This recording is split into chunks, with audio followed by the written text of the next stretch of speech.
excited about this one. Not that I'm never not excited to chat with people in the industry, but man, Danny, we dropped your podcast.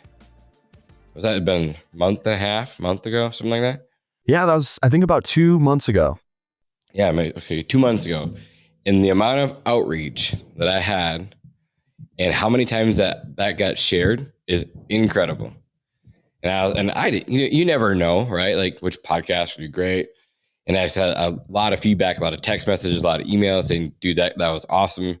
You need to get that kid back on. I was like, I say kid, not kid anymore, but you know what I mean? Like, you need to get that guy back on. It was really, really good. And like, Dan and I have stayed in touch over the last couple of weeks and we've been chatting back and forth. And I said, Danny, we need to get you back on, see what's going on. It's 2025. Spring's almost around the corner. We've been talking about marketing, like I said, for the last 5-6 weeks on every podcast. So but Danny, welcome back to the show. How you doing, man? I'm doing well, Jonas. Thank you for having me on. Yeah, it's a pleasure. And, back again so soon. It was only 2 months ago. It feels so short, but there's a lot changing in marketing and SEO. So yeah, really excited to jump into this one. Yeah, me too. And we talked like for the last time for an hour and a half, I think. And we were like, we could have kept talking for another 2 hours. So again, it's cool to have you back. Again, we had a lot of great people reaching out, and I figured I could get you back on and just chat. Like I said, it's almost springtime. We're all focusing on our marketing, getting ready to hit the ground running. But real quick, for the people who didn't listen to this episode, we'll put the last episode in the link below in the bio, so you guys can click on that, listen to that one first, or go back and listen to it. It's a really good one. But yeah, welcome back. And I just wanted to, for those who haven't listened yet, why don't you just give us a quick intro of yourself, your company, and then how you got in the industry? Yeah, for sure. So my name's Danny Leibrandt. I'm the founder of Pest Control SEO, which is a digital marketing agency to help pest control companies grow. I've been running it for 2 years now, and I've been in the marketing space for several years. Been in personal branding, and originally I started out in copywriting. So that's how I got my initial stride in entrepreneurship. So I was a copywriter for about a year. I did copywriting for all kinds of different businesses, doing, radio ads or software. Actually, no, radio ads was for a home service business, building websites for home service companies. Maybe it's, doing sales letters for some like beauty brand, really all kinds of different copywriting. Then I went into solely building websites, and I built websites for all different kinds of companies. Started out kind of for agencies because I was friends with a lot of agency guys, software companies. I had a few software friends, and then eventually kind of transitioning into doing it for local businesses because both my parents own local businesses. So I built websites for them. And then I started learning about SEO and helping them out with their SEO. And at the same time, I kind of realized that building websites is great. And maybe you can even charge a few $1,000s for a website, but there's no recurring revenue. And that's kind of the secret of business, whether it's pest control or anything else, is that you want that recurring revenue coming in. So I found out about SEO, or at least I already knew about it, but I found out about the power of it, and specifically that home service local businesses were lacking in it. And around that same time, I'm not sure if I touched on this in the last podcast, and we talked about it a little bit before the call, but I met a mentor around that time, Dennis Yu, and very successful guy in digital marketing. He's been focused on helping home service local businesses. You can check him out on Facebook or Twitter. And he took me to Josh Nelson's 7-figure agency seminar, where he essentially hosts this thing for his agency, helping other agencies. And he's helped, I believe, over 130 agencies reach over $1 million a year. And what blew my mind at the seminar is that all of these agencies that were doing over $1 million a year, so these 100+ agencies, were all niched down on one specific vertical, and almost all of them were just serving some kind of niche in the home services. So there's $1 million agency serving HVAC, $1 million agency serving lawn care, garage door, like all of these different industries and home services. So I was immediately hooked after going to Josh Nelson's 7-figure agency seminar, and I ended up getting a pretty big pest control client around that time. And I was like, you know what? I looked into pest control a little bit. I loved the client. I thought it would be a great case study. And I was like, you know what? I'm just going to go all in on pest control. And, kind of a side story to that of getting SEO, I realized, because, that could just be pest control marketing.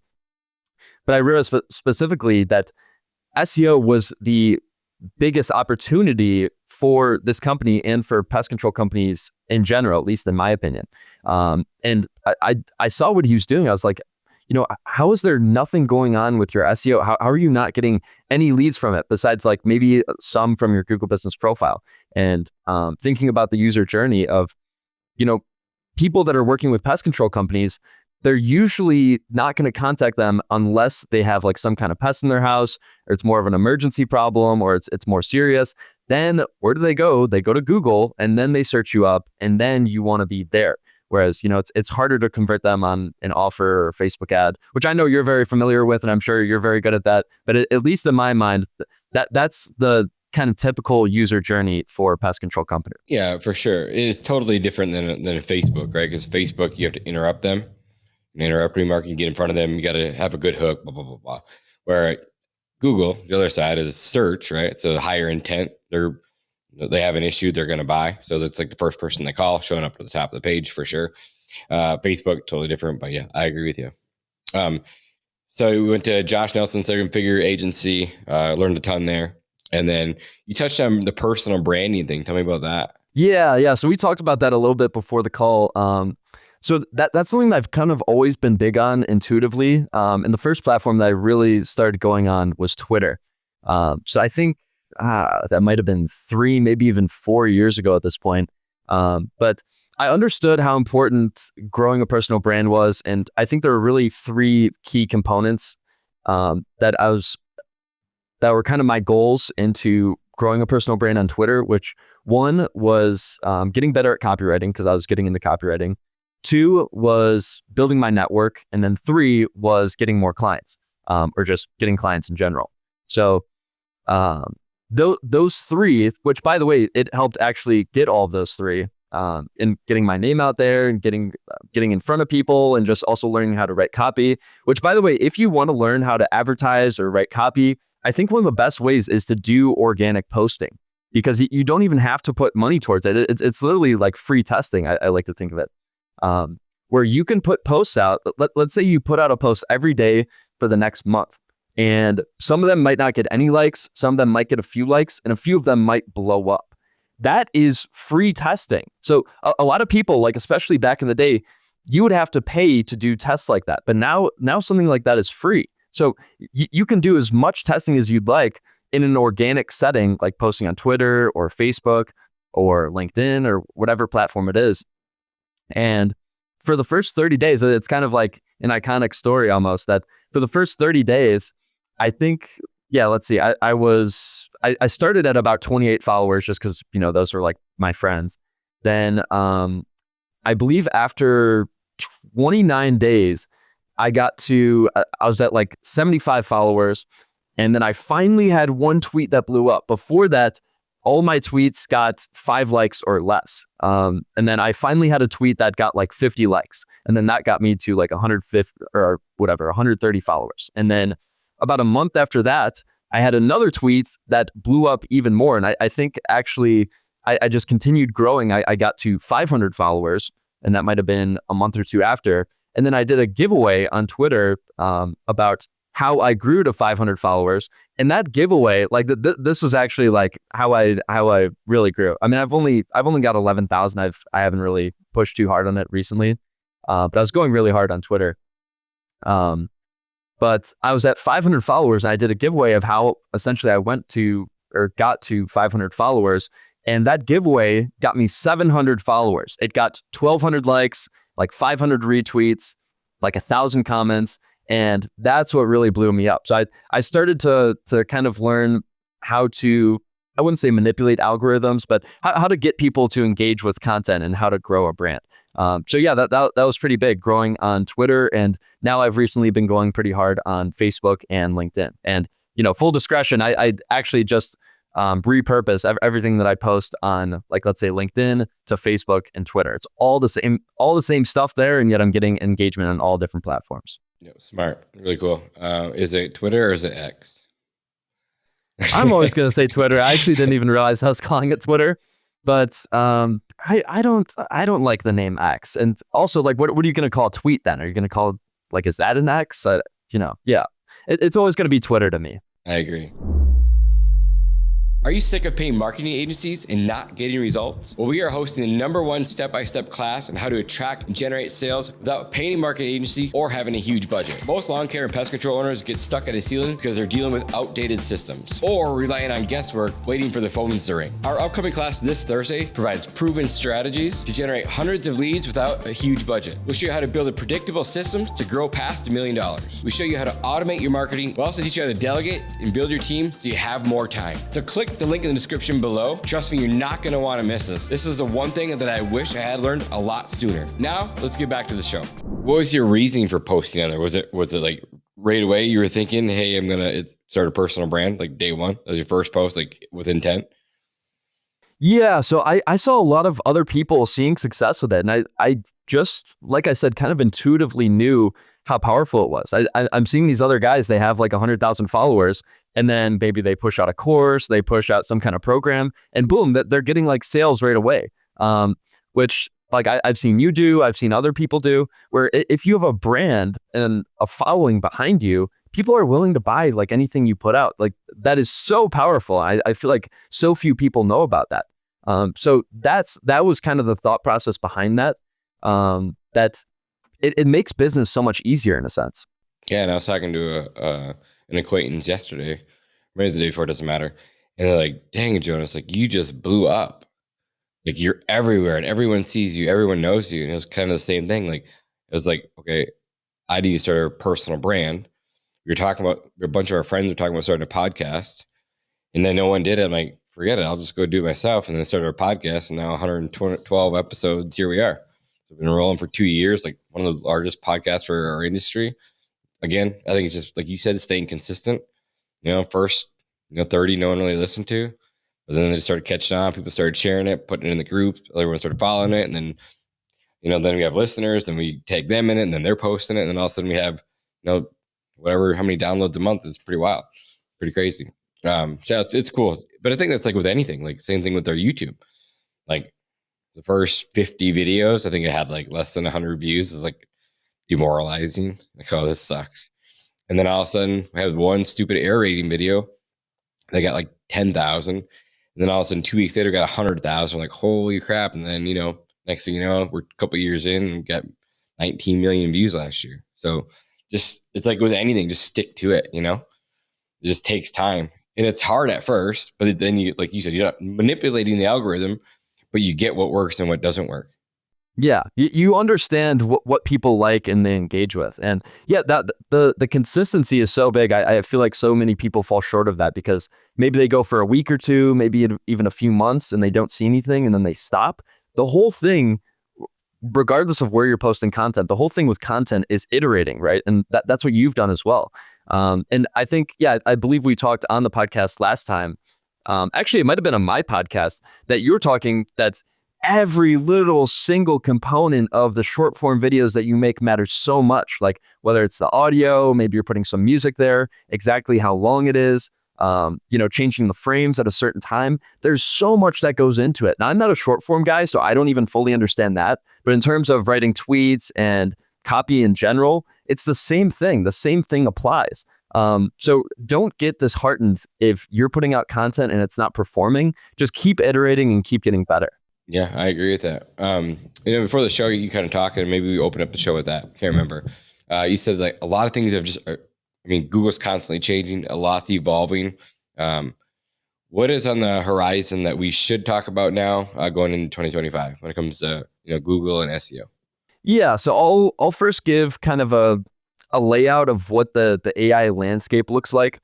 So there have been a lot of AI tools coming out recently. So I'm not sure if you've seen the recent developments in the past week or two. I'm not sure when this podcast will go out either. There might be even more once this comes out. But two big ones that just came out were DeepSeek and Qwen. Yeah, so DeepSeek's one that NVIDIA lost a bunch of money on, right? Uh-huh. They lost, like $600 billion overnight?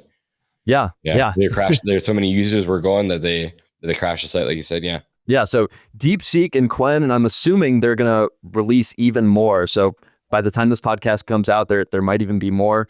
And they are completely taking ChatGPT. They're giving ChatGPT a run for its money, essentially. So did they build DeepSeek for like $6 million too? Yeah.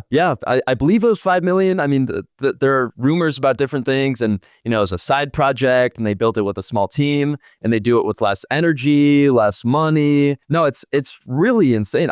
It makes you wonder, if all of our top minds are going into ChatGPT. I mean, are we just not smart enough? Like, what are we missing here? And we're also, it costs us way more money. We need way more people involved. So this has really, I think, been a wake up for the AI companies in the US. And some of the other big ones like Gemini, Claude. But that has been a recent development that people should at least know about and consider, because I'm sure some people don't even know about it. With these new tools, the AI landscape is going to be massively shifting, and that's just search in general, which we can get into pest control in particular. But I'd first like to establish the search landscape. Have you used DeepSeek yet? I've used it a little bit, and it didn't feel too different from ChatGPT, but I haven't used it. I haven't used it to like a deep extent of maybe doing research or creating custom content. So it seemed about the same, but in terms of performance, it's clear. So there are these different tests that they do on the various AI platforms, and DeepSeek outperforms ChatGPT's latest and best model on every single vertical. And same with Qwen. I think Qwen actually outperforms DeepSeek on most of them, which it honestly, it really doesn't make sense. I think something to consider here is actually the data that you already have on a platform. I think ChatGPT implementing memory is actually really smart, because I've been using ChatGPT. I mean, we were talking before the call. I've been using ChatGPT since it just came out, and they've continually released new and better platforms. And now ChatGPT is really good, using 0.1 or even 4.0 for most things. And a huge component of it is the memory. So usually what you'd have to do before is if you wanted to give it context, and let's say maybe, I don't know, you wanted to write a blog for your company, you'd have to give it a ton of context before each prompt that you had. So for me, let's say it was a blog for my agency. It would be like, write a blog for my agency, Pest Control SEO. We help pest control companies grow with SEO. Here are our core values. Here is a tonality. The author is Danny Leibrandt. Danny Leibrandt is so-and-so. Danny Leibrandt writes in this way. Like you'd have to give it like a 10 sentence plus prompt to really have a good output. And now that the memory's done, is it remembers all of those different assets and all of those different ways that you're prompting it. So when I say, write it in my voice, it knows me. It knows all about me. It knows, what writing style I have on social media, what writing style I've had when I prompt it, or maybe when I give it blogs that I've written. And that's really important to touch on as well. And I was telling you that's probably a good topic to touch on, is how to write content. I think that's important, that we can't write just solely AI content. Please, no matter what business owner you are or whoever you are, do not write content just going into ChatGPT and saying, write me a blog for, how to do DIY pest control. Do not do that. The whole thing is being unique and having it custom to you. Yeah, and I agree with you. I mean, we were talking a little bit before too. It's like when someone posts an AI, right? They do ChatGPT, they copy, they paste it. I know immediately. I don't even know why, but I can just tell. And so we talked, about a little bit too, that there's that autistic kid who does like the small cars. He buys these little tiny Matchbox cars, and then he blows them up so they look like real cars, and like he's showing them off. They're really cool. I mean, he's really good at it. And you look at it and you just don't know why it looks fake, but it looks fake and you can tell. And I don't know what it is about your brain, your eyes. I'm not sure what it is. But it's the same thing with AI. Like when people post on AI, like I can just tell the way it's written, the style. So I agree. Like it's so easy for most people to spot, I think. Yeah, no, especially for me, from a copywriting perspective, because I was so deep into copywriting. I can tell when you're using ChatGPT, and I think one very clear one to get out of the way is whenever you see emojis just like kind of randomly like in a down, post. up, the check marks. Yeah, no, it is horrible. Like if you use an emoji before or after your first sentence, it's almost 100% ChatGPT. Like very few people do that randomly. That is like a very basic ChatGPT prompt. Write me a social media post on, Pest Control 101, and it will probably use emojis in the first line or second line and use it before or after. So that's a really easy one to sniff out. And I think what's important to note there is that when relating to your audience, like it's not the biggest deal that you're using, AI for your content, but something to consider is how trustworthy does that seem? And are people going to lose trust with you and your brand? Like it might actually be better to not post at all than to put out bad quality posts that people know are clearly AI, because then they're going to lose that trust with your brand. And they're going to think that their experience with you is going to be that same kind of artificial, like, we don't really care, but we're just going to do something. They're going to think your service is the same way. So honestly, it might just be better not to post at all than putting out bad AI content. Yeah. So what do you think that we should do? Yeah. So there are people that are far on each end of the spectrum where they want to go solely AI, and then there are people that are, say, only human written. And there are a lot of people actually in the SEO space that say only go human written. I think that works at scale. Like if you are a massive company and you can afford to have a writer in place, then that works, because usually it's very hard to even hire someone like a virtual assistant and have them write it. You're probably better off actually having AI write it instead of a virtual assistant, unless, they're highly vetted, they're highly quality. You've seen some of their stuff. But usually what I like to do is training the AI off of good content. So if you want to, like, let's say, start having AI create blogs for your company, then you should, number one, have it trained on the voice of the author. And by the way, this is something that you should include no matter what kind of content you're using, if it's AI or kind of natural, organic, by a human written, is that there needs to be an author in place. This is part of Google's new guidelines, is EEAT, which is experience, expertise, authoritativeness, and trust. And part of that, which is in Google's guidelines, is that they want to see an author on every single blog page. So whoever's the author, which, it might be the company owner, it might be someone within the company, the author needs to have some kind of voice, and it needs to be somewhat unique. And ideally, they're an expert as well. So usually when I work with companies, that's usually the company owner, because they're the most known, they're the owner, they've owned it for like 20 years or so. They're the expert that, that they've been doing pest control in this area forever. And then maybe they worked at Orkin, or maybe they worked at their dad's company. The expertise is huge. And ideally, Google knows that as well, and is at least seeing that the company has been an entity for that long. And, maybe they've been on a commercial or featured somewhere. So having the person entity is huge, as in someone being an expert. And then we want to train it on your voice. So ideally, maybe you write a blog yourself, and then you can train it on that blog and say, hey, write blogs like this. But most people don't necessarily know how to write blogs, and they don't know how to formulate this out. So something I like to do with clients, which very few people do. I think some people are actually catching on to this more recently. I've been doing this for actually like the past year or so. But people like Joy Hawkins and others are now doing it, and Joy Hawkins, by the way, is huge in local SEO. Everyone should go follow her. She's killing it. She always gives great updates. But regarding this strategy, for someone like an agency that can kind of oversee this process, is interviewing clients. And maybe you could have someone on your team kind of do this. We're actually kind of in the works of figuring out a process of a way to automate this. But getting on an interview with the experts, so that's probably the company owner, and then asking them questions that kind of prompt them to answer whatever the blog would be about, take the transcript from the interview, and then turn that into a blog. But again, it's them actually talking, which, by the way, is also the best way to write copy. Whenever I'm writing copy, I'm writing it in my voice, how I would talk. So the same way I'm talking here. So using that authentic voice, that how they're talking in the interview.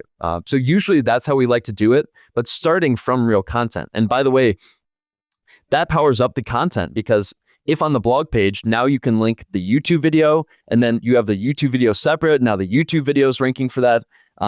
That's a really good way to create content that we've been using.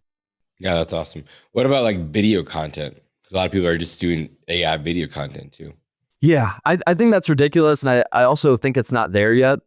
I think it probably will be there. And one of my good friends, very smart. His name's Sean Akildes. Got about 100,000 followers on Instagram. Big in AI, and what he's been doing recently is creating HeyGen models of himself. So I'm not sure if you're familiar with HeyGen, and then they have 11 labs to essentially copy the voice as well. But what HeyGen does is it can take, he actually showed it to me live in person. It will ask for about like a 2-minute video of you of just like talking, of moving your head, and then it can create videos of you doing whatever you want. And then obviously you can prompt it even further and have it talk in your tonality and, the way you talk, and then also whatever stories you want to tell. So he's used that for content, but the way you have to do it is keep switching from his face to then an edit, face, edit. Some people can't really tell. And some people, like I saw, he showed me actually a guy that has over 1 million followers on Instagram just doing this. And it's a completely fake AI model, but yet it just has really good editing to cover it up. So I think like in that case, it works, but I'm still a big advocate for the real content. I think something important to note here as well is that we have to start with real content, and then we can train the AI on the real content to then make artificial content. What about like us that have hundreds, maybe if not thousands of videos? What would you do with that? You start training the AI tool to upload all of my content to have it start copying me? As far as I know, there's no one tool that does that. Like I was saying, the HeyGen is really good. Yeah, we'll have to look into that because there's models that can go scrape my podcast, Yeah, no, that is a really good point, that it could essentially like automate new podcasts for you because you've done so many podcasts. Yeah, I know, right? But see, like I'm still really skeptical, because even if it could create like a perfect Jonas Olson model, I feel like something would just be a little bit missing, even if it was there. Because I have a podcast too. I don't want to have an inauthentic podcast. But have you seen they'll have who was it? Joe Rogan and was it Neil deGrasse Tyson? But it's a fake AI, and it looked weird. I think it's who it was. It looked weird. And I was watching. I was like, man, it's absolutely incredible. But you can still tell it's not quite there yet. But it's strange. It's a strange world that we're living in. Yeah. No. So again, like those. Well, so actually, we're talking about interview videos, but something that will take a little bit longer to develop in advance would be more like service-based videos. So if it's showing you actually doing the service, actually what you guys do is, you're using the tool around the yard, or you're going in the attic and I don't know, putting in new insulation. Those videos are pretty hard to AI edit versus just like an image of you talking. That's actually not that hard. The service videos, the ones that are super unique and ideally maybe even with a customer in them as well, those are pretty hard to fake. And I don't think those are here yet at all. Yeah, I don't either. What about Google? I mean, that's where everything is at currently, right? Everything's on Google, but they have all these AI platforms. Like, what do you think Google is going to do to these platforms? Are they going to not let them? Like, how do they know? Yeah, good. I'm glad you brought it back to Google, because I kind of went on like an AI tangent. It was great though. Yeah. So I love it. So there are all these AI platforms again that are coming up, but yet Google still is at the top for all home services. One reason is because all the homeowners are still older and kind of later to use these AI platforms. So older people are less likely to use AI platforms. They're more likely to use Google. They've always used Google. And also Google the reason why they're so strong and why they're never truly going to get beat out of the local game is because they have so much data. Google has so much data in Google Earth, in Google Maps, and Google Business Profile. There's so much data in those three platforms. It's like impossible for anyone to compete with them. All the reviews that they have, all the verified Google Business Profiles, and they've also gotten rid of so many of the fake and fraud ones. And now also local service ads, which was released about 5 years ago. All of these different platforms, like people aren't just going to randomly stop using Google because these AI platforms are coming about. People kind of intuitively know that if they want some kind of home service or potentially even restaurant, but restaurants even shifting that way.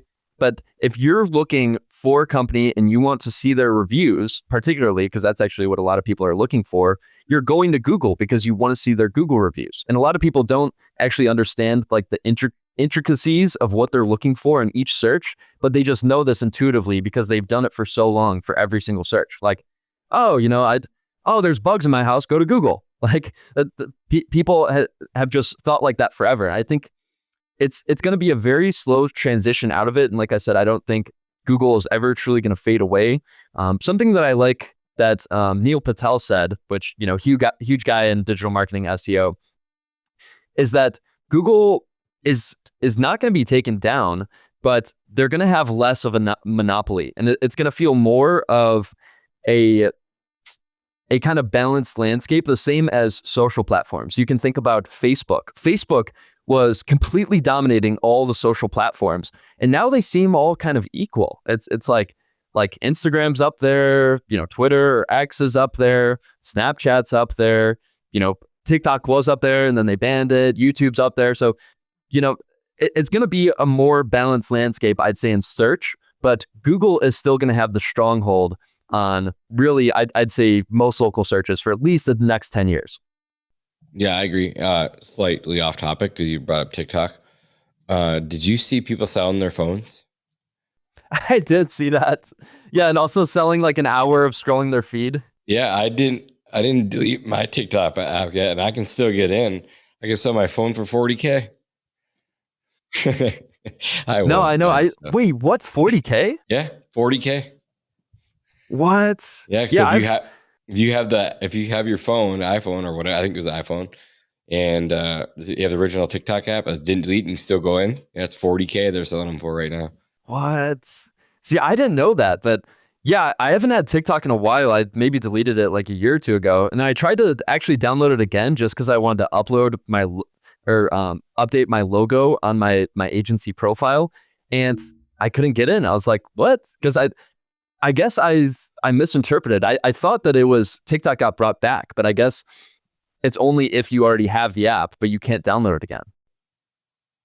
Wow. I'm still in. Wow. Dang. That's rare. So if you didn't get rid of the app and you still have it on your phone, you can still use it. But a lot of people just went and deleted it. They're all mad and they just went and deleted it. But yeah, I can still get in. But they said they're not going to do any more updates until it's sold. I think this is what I heard, right? Yeah, I've seen different talks, and you're probably more familiar with this, but that maybe Microsoft is going to buy it. Yeah, I don't know either. There's been a lot of talk about Elon buying it. There's been a lot of talk about what's the guy off of what's that show where they Shark Tank? What's that guy's name? Kevin? No, yeah, it's Kevin O'Leary. What is his nickname? Yeah, Kevin O'Leary. I don't know. I'm drawing a mind blank, but I heard he's going to buy it with a partner. Trump just had a statement the other day that the government wants to own half of it, and there's like that one of Trump's friends that's the sixth largest, richest person in the world. He might be interested in buying it, so it's hard to say what's going to happen with it. Well, I think the initial problem, I mean, I don't want to go too deep into TikTok stuff, but that they didn't want to sell it to a U.S. company. That there's something regarding that. That was the rule that they had to. It's not allowed to be owned by China anymore because of data. I mean, that's what they say. I don't know what the real reason is, but they have too much of our data and they want them to hold the data, so it has to be sold to an American company. Otherwise, it's just going to be shut down. So it's either worth trillions of dollars, and Trump can just basically sign a piece of paper giving them the permits or not. So it's either worth zero or trillions. There's no in between. So we'll see what happens with it. It'll be interesting to see. Yeah. Well, the same way with Google, like I was saying, why Google's so valuable and why they won't get taken off kind of the podium is because they have so much data. Data is actually king now. So whoever buys TikTok, if they have all of that TikTok data, that is incredibly valuable. Yeah, it's be crazy. So what can we do what should we be focusing on with Google in 2025 going into spring, do you think? What's super important right now? Right now it's almost February 1st. So by the time this drops, it'll probably be, beginning of February. Yeah. So on the other podcasts, I believe we talked about the different components of Google, whether there's Google Business Profile or website or local service ads or Google Ads. So there are all those different platforms. And I think which might kind of annoy some people, is there's really no one solution. Like it's not just go all in on Google Business Profile. It's not just like do these certain things on your website. You really have to be everywhere.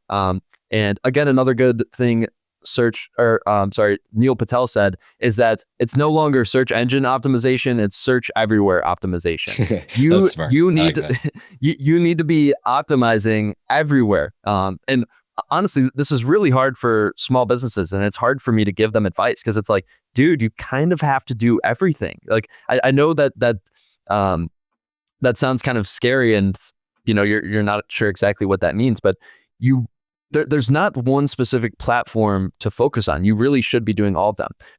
I mean, me particularly, we always like to focus on Google. So that would be Google Ads, local service ads, Google Business Profile, and website. I believe everyone, at least if you're over $1 million a year, you should be using all four of those. Do you do Google Ads still yourself, or do you have someone that runs them in your team for you? What do you do there? Yeah. I have a guy that runs them. So I've never been too big into Google Ads. I've always been more of an SEO guy, at least recently, after copywriting. So I have a Google Ads guy that just runs all my Google Ads campaigns. Yeah, that's cool.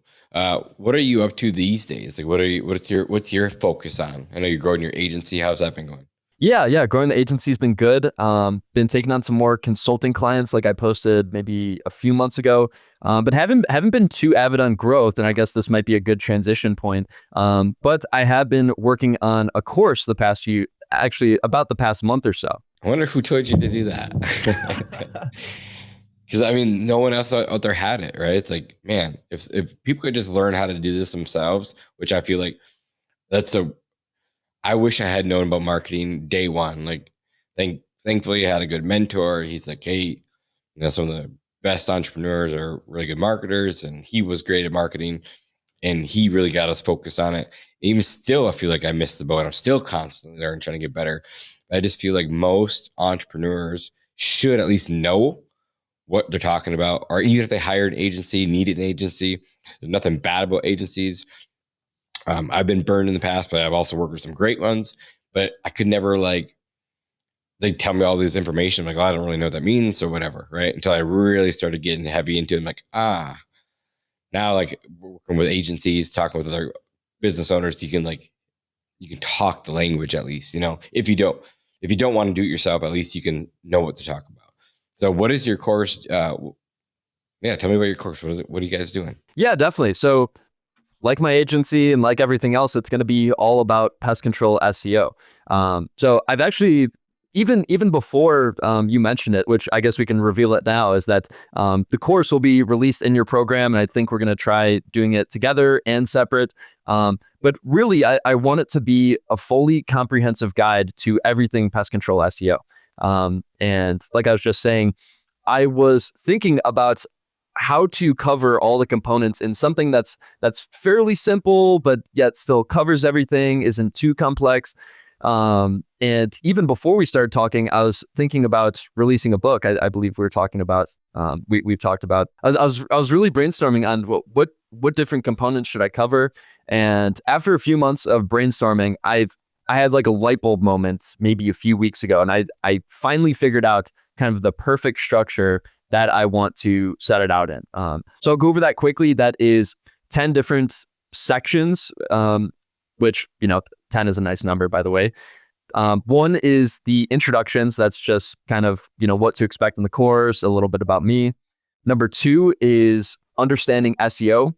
So again, I want to give people kind of a fundamental understanding and a good foundation to build off of. I don't think it's actually too useful to just say, hey, go go start local service ads, go start Google Business Profile. Like, I think we should have a foundational understanding before we start going into these things. And so that you can trust me and so that you can understand how it works before you get into it. And like you were saying, no matter if you work with me, you work with another agency, you bring it in-house, you do it yourself, you should understand how all of these things work before you jump into it. It's the same with any other platform. So if you can spend a few hours going through my course and then understanding everything, and now you know exactly what to look for in an agency or whether you want to do it yourself, whatever, then that's super valuable in of itself. So again, that's the second course, understanding SEO. So just all of the basics of SEO, which most people don't even know.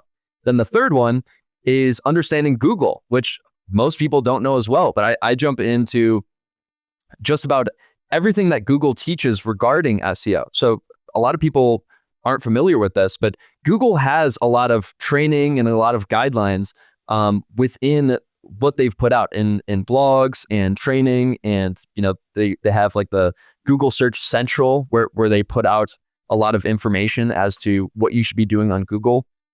So that's what I cover there. I think that one is like 30 different slides of just going over everything you need to know, like Google core updates, Google core vitals, like Google guidelines, part like 1 through 9, Google, all these different things about Google that most people have no idea about. We should have a fundamental understanding of Google because it is the top platform that we're going to be focusing on in terms of search engine optimization. Then the fourth one is understanding user journey. I feel like that's also very important as well. Most people don't exactly know how their users are getting to them. And we want to make sure that we have that full A to Z process understood so that we can know, okay, well, at this point, okay, now they have pests in their house. After they have pests in their house, what are they doing? Okay, they're scrambling. Maybe it's a woman. She calls her husband and, the husband doesn't know what to do. And now she's on Google and now she's looking up. And now what is she looking up?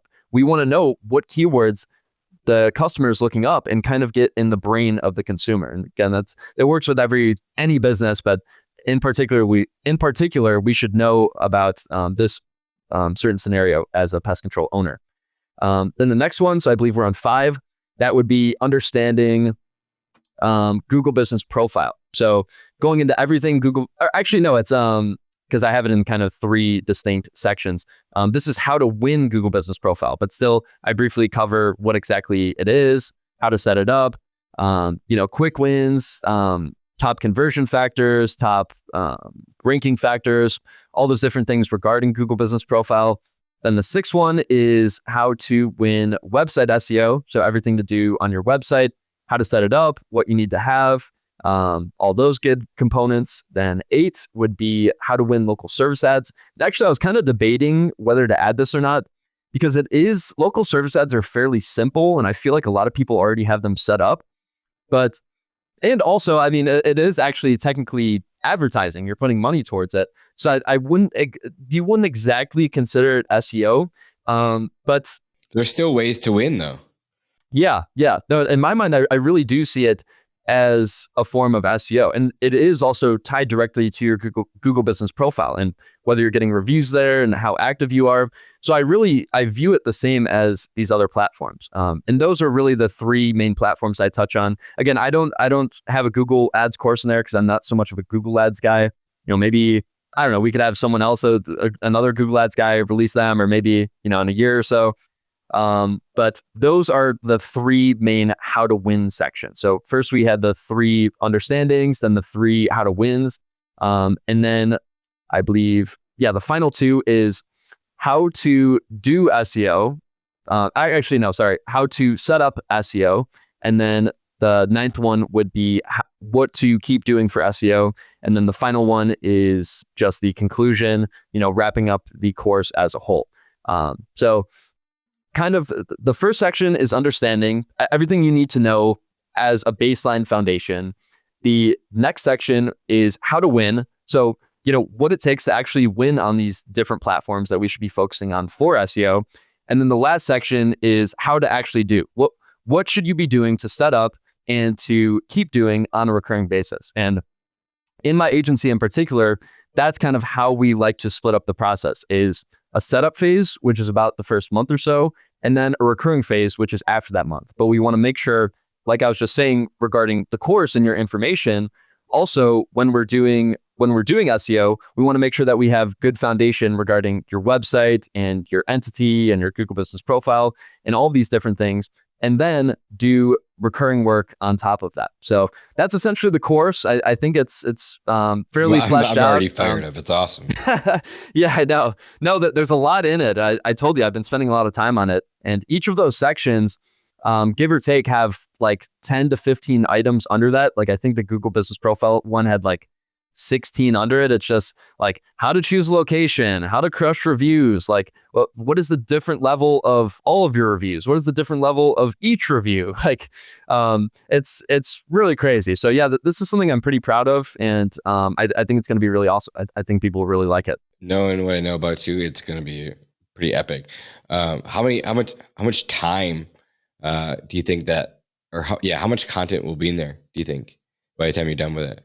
It will be a lot. I know what it takes. Not too much, because I don't want to overwhelm people. Like when I'm like having lunch or maybe about to go to bed, I'm like, wait, I could add this one section to this one part.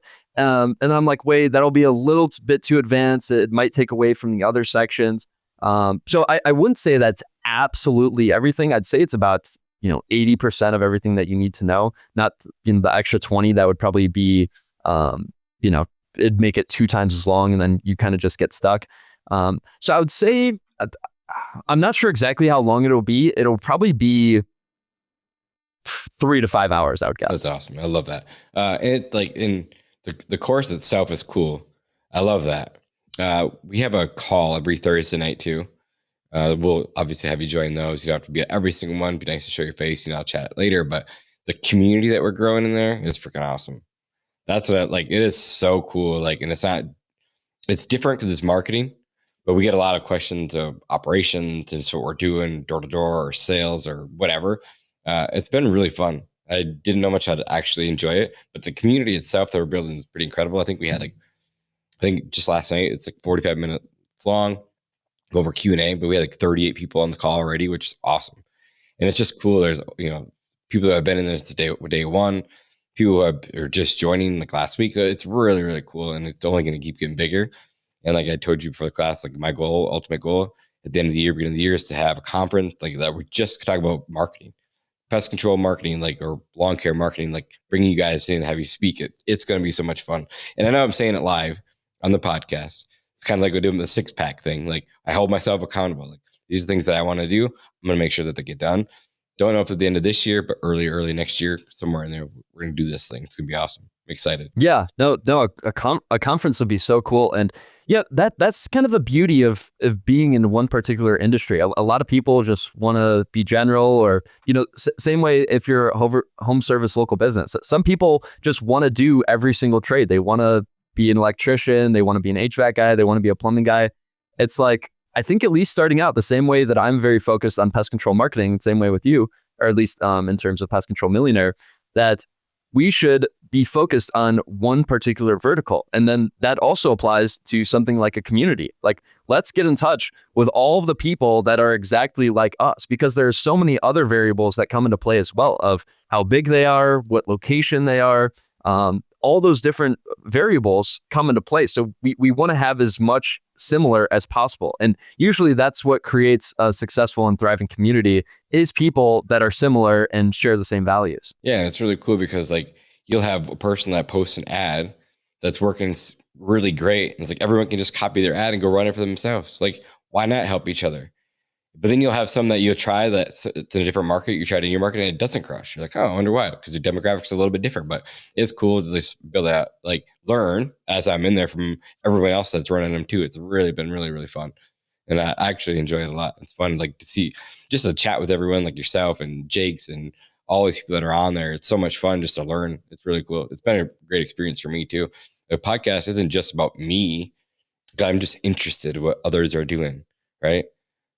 And I love talking. I'll give you props, man. I think you have the number one podcast in pest control. I don't even think that's debatable. You are really crushing it, man, with the short form, with your own company, with the quality of guests that you're having on, all pest control owners, the way that you run the podcast. I think you're doing an awesome job, Jonas. I appreciate it. And again, I just do because it's a full-time job at this point, but I freaking love it.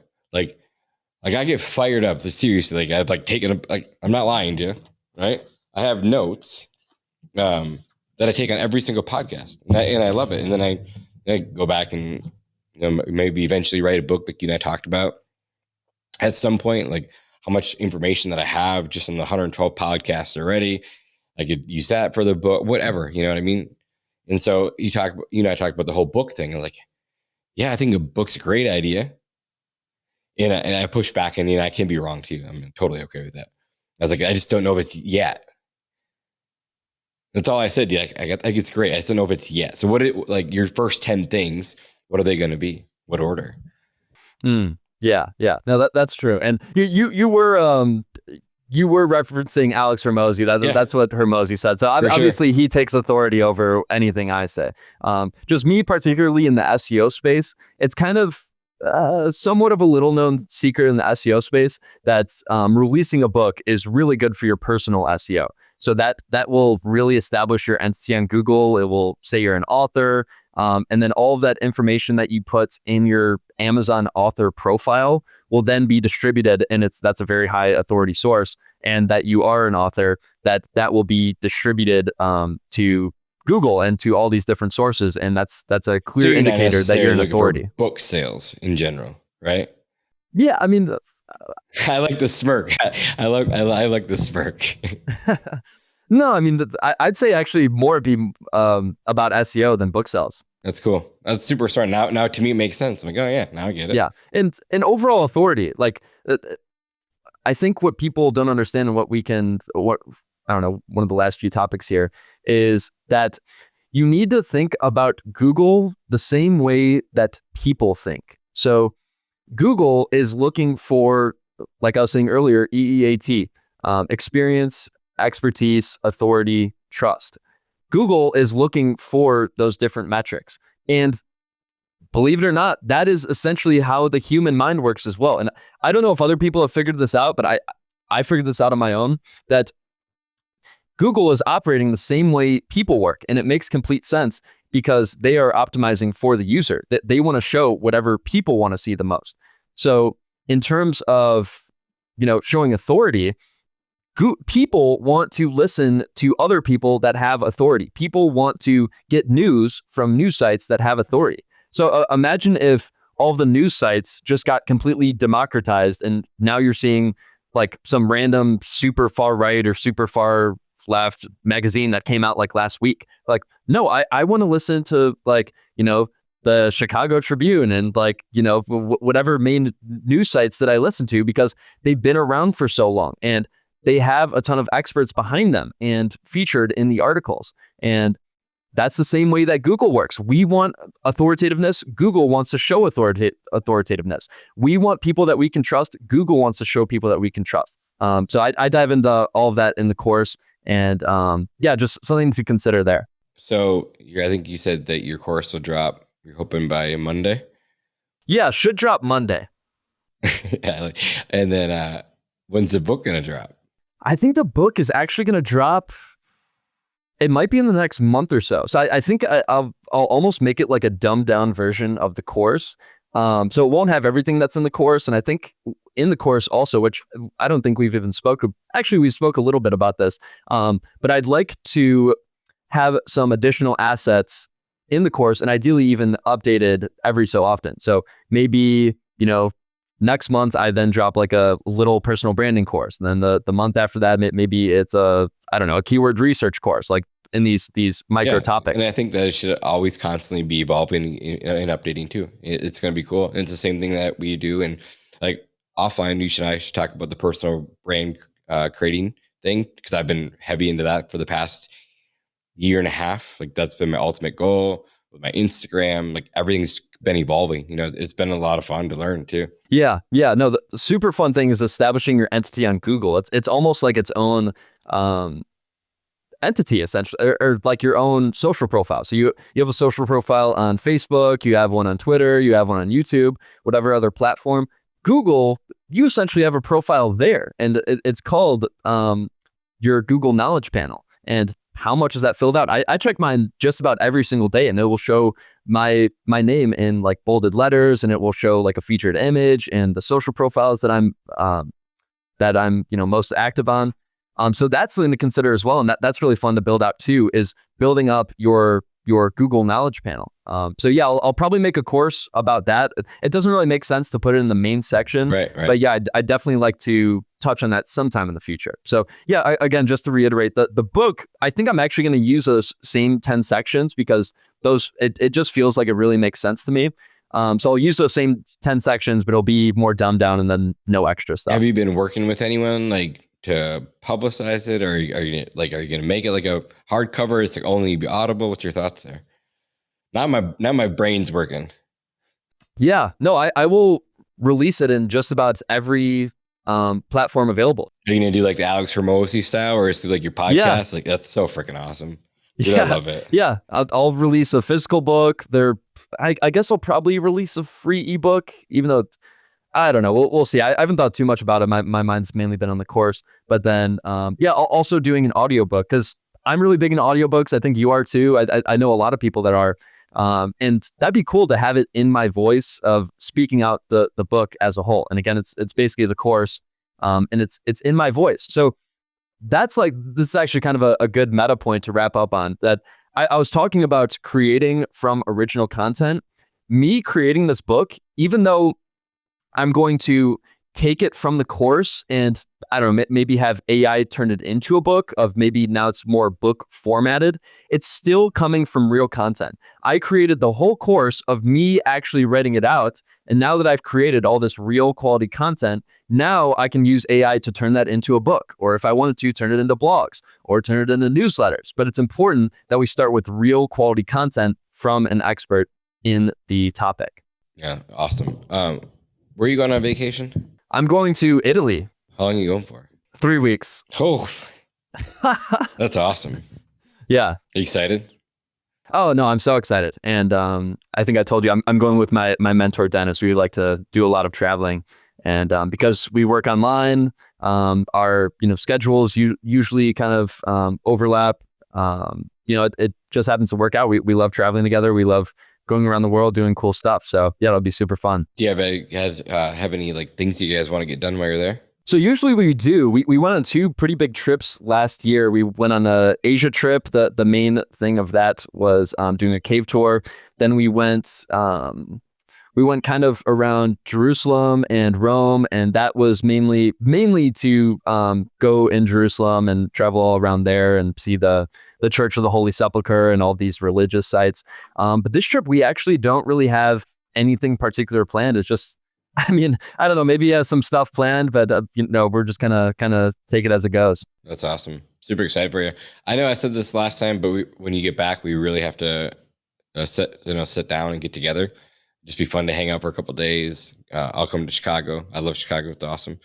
Hang out down there and just hang out for a couple of days and just work on stuff together. Super excited. I know we're chatting over the next couple of days, but dude, when I have a whole page of notes from a podcast I'm fired up. Like I love this stuff. Yeah. So yeah. Again, I said, yeah, we'll just do like 20, 30 minutes. And here we are.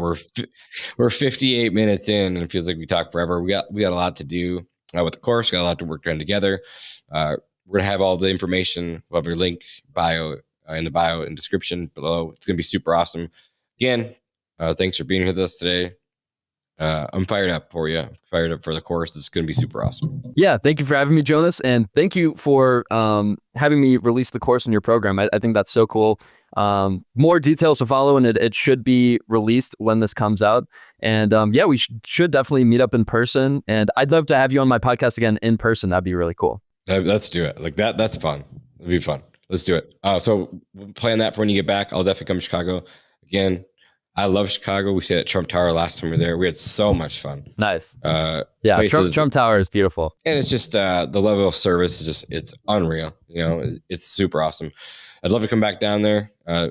was kind of colder when we came last time. So by the time you get back, it should be pretty warm. And it was 48 degrees in Madison yesterday. I don't know what it was down there, but probably pretty warm. No, it's gotten much better. I think last week it was like 0 to 20 degrees the whole week. Now this week it's like 40 to 50. Yeah, awesome. But it's about, you have 3 more weeks. You'll be should be nice down there. We'll go out and enjoy the city and get to know each other and do a podcast in person and just be fun. I'm super excited about it. But yeah, enjoy your time. And again, thanks for being here with us today. Definitely, man. Thank you so much for having me on. All right, buddy. Chat with you soon. All right, cool. See ya. Bye. Hey guys, thanks for listening to another episode of Pest Control Millionaire. We don't charge any money for the show, obviously, but the podcast isn't free. You can pay for the podcast by sharing it with your friends and your family. So please like and subscribe and give us a 5-star review on your favorite podcast app. These things make a huge difference for us. If you have any specific questions you want answered about the business or your life by me or my guests, send an email to info@pestcontrolmillionaire.com. And if you want to get in touch with me about any personal business coaching, check out our website at www.pestcontrolmillionaire.com. Thanks again for listening, and I'll see you guys again on the next one.